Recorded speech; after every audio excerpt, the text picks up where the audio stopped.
정성균 의원님 소개와 간단한 인사 말씀 해주세요. 네, 안녕하십니까. 화성시의회 더불어민주당 소속 전승균 시의원입니다. 지역구는 동탄 4동, 5동, 6동이고요. 그래서 저에게 주신 많은 사랑과 많은 관심을 민생으로 보답하기 위해 열심히 뛰고 있습니다. 안녕하십니까. 화성시의회 최연소 시의원으로서 10개월이 지났는데요. 가장 보람 있었던 의정 활동은 뭐가 있을까요? 10개월 동안 저도 열심히 뛰었다고 생각을 하는데요. 그 중에서 이제 세 가지만 뽑자면 간단하게.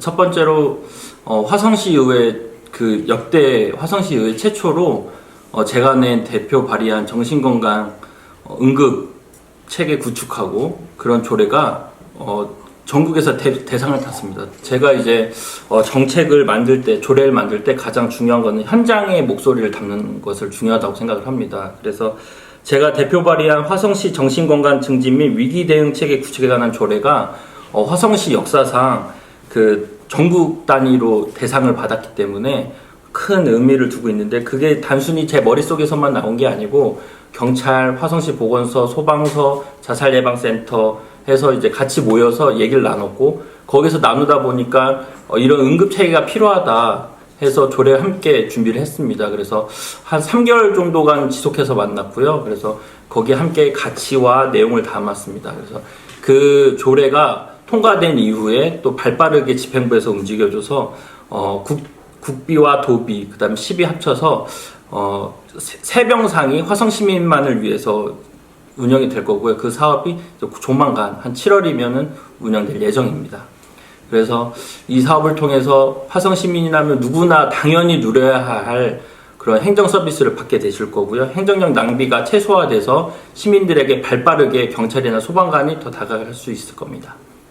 두 번째로는 원래는 청년기본법에는 만 34세가 청년으로 기준되어 있습니다. 그런데 대한민국의 취업이라든지 노동구조가 만 34세가 누려야 할 그런 청년의 그런 지원 사업들이 만 39세까지는 받아야 된다고 저는 판단을 했기 때문에 화성시 조례에 제가 만 39세로 규정을 했고, 화성시에서 지금 추진하고 있는 취업이라든지 창업이라든지 아니면은 정장 지원 사업이라든지 그런 것들을 모두 다 만 39세가 만 39세까지 그런 청년 지원 프로그램을 받을 수 있게 되었습니다. 이미 되었고, 마지막으로는 제가 작년부터 쭉 진행해 왔던 건데 두 차례에 걸쳐서 조례를 개정을 했고요. 그래서 올해 중학생, 고등학생, 신입생들한테 체육복 지원비가 이제 나가게 됐습니다. 그래서 그 부분도 이번에 추경에 담겨져서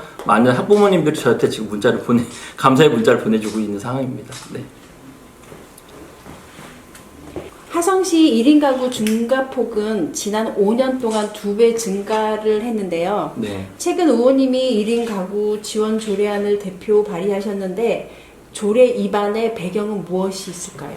네, 작년에 한 해를 보면은 제가 가장 안타까웠던 것이 노인뿐만 아니고 많은 계층에서 고독사가 발생을 했고, 그거에 대한 뉴스들이 많은 화제가 됐었습니다.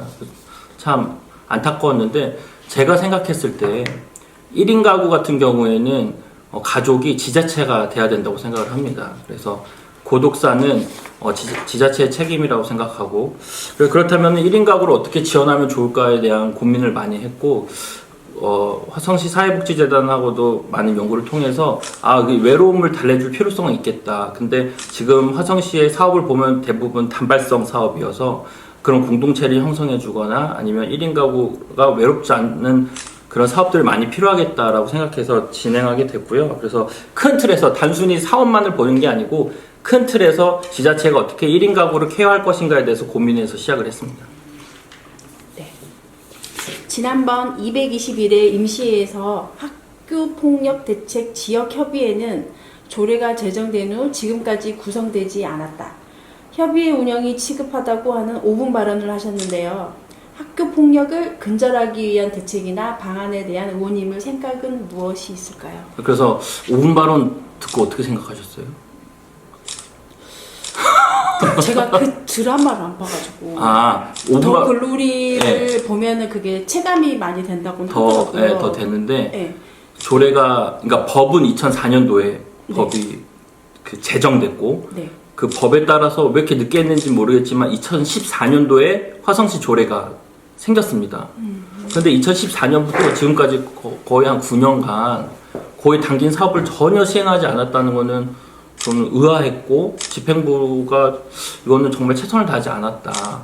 근데 5분 발언에서도 제가 말씀드렸지만 계속해서 지금 증가하고 있는데 학교 폭력이 너무 방관한 것이 아닌가라고 생각해서 5분 발언을 준비하게 됐고요. 그래서 제가 생각했을 때 학교 폭력은 사실 피해자나 가해자나 두 그 대상에게 사실은 장기적으로 봤을 때 안 좋습니다. 피해자 같은 경우에는 평생 가져갈 트라우마를 안게 되고 가해자 같은 경우에는 법적 책임을 물으면서 이제 평생 그거를 감수하며 나가야 되는데 대한민국은 지금까지 보면은 피해자만 피해야 되는 현실이 좀 안타깝고 가해자는 학교가 쉬쉬하고 법적 테두리에서 뭐 촉법소년이다라든지 뭐 그런 법적 테두리를 벗어났기 때문에 결국은 피해자만 너무 안타까운 현실에 좀 처해 있습니다. 지금 그게 대한민국 현실이고 그래서 지금 제가 5분 발언에서도 발표를 했지만 피해자가 결국 알리지 않고 혼자 끙끙 앓고 있거든요. 그래서 일단은 그거를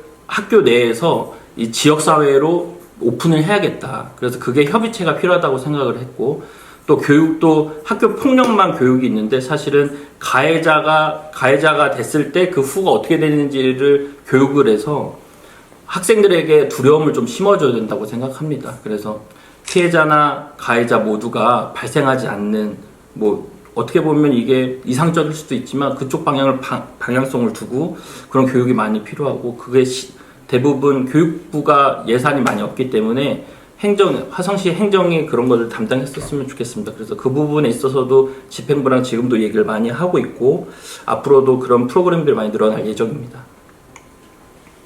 앞으로의 주요 의정 계획이나 포부가 있으시다면 말씀 부탁드리겠습니다. 네, 화성시는 뭐 다들 아시다시피 그러니까 높은 인구 유입률을 갖고 있고 지금 대한민국 0.78이라는 출생률을 갖고 있는데 화성시는 1.01 최근 기록인데 1.01로 조금 높습니다. 그래서 제가 아이를 이번에 신생아를 낳고 이제 신생아를 케어하다 보니까 제가 이제 청소년 청년의 그 관심에서 이제 저출산으로 관심이 많이 가더라고요. 그래서 우리 화성시가 대한민국의 그런 OECD 저출생률 최하위라는 그런 불명예를 깨는 초석이 됐으면 좋겠어서 지금 많은 연구를 하고 있고 그에 해당되는 저출산을 파괴할 수 있는 정책, 그다음에 4차 산업에 다가갈 수 있는 교육 정책들을 많이 만들고 있고 준비하고 있습니다. 그래서 앞으로 많이 보여드리도록 하겠습니다. 이제 마지막으로 시민들 및 지역구 주민들께 덕담이나 화이팅 할 수 있는 한 말씀 부탁드리겠습니다. 안녕하세요. 화성 시민 여러분, 그리고 동탄 4동, 5동, 6동 주민 여러분. 저는 화성시의원 전성윤입니다. 가정의 날 5월을 맞아 이렇게 인터뷰로 인사드리게 돼서 너무 기쁩니다. 저에게 감사 문자도 많이 주셔서 큰 힘이 되고 있음을 이 인터뷰를 통해서 말씀드리도록 하겠습니다. 완연한 봄 날씨에 비해 최근 뉴스를 보면 주가 조작, 전세 사기, 한국 수출 적자 등 따뜻한 뉴스를 보기가 힘듭니다. 좋은 소식이 많이 날 수 있도록 그리고 여러분들이 힘이 날 수 있도록 민생으로 보답하기 위해 열심히 뛰고 있고요. 여러분이 이렇게 저에게 문자 주셨을 때마다 정말 큰 힘이 되니까 여러분을 위해서 더 열심히 뛰도록 하겠습니다. 행복한 5월 되시기 바랍니다. 감사합니다. 화성시민 여러분, 이제 2023년도가 또 이제 반밖에 남지 않았는데 그 반년 동안 더 행복한 일이 많으시길 바랍니다. 화이팅!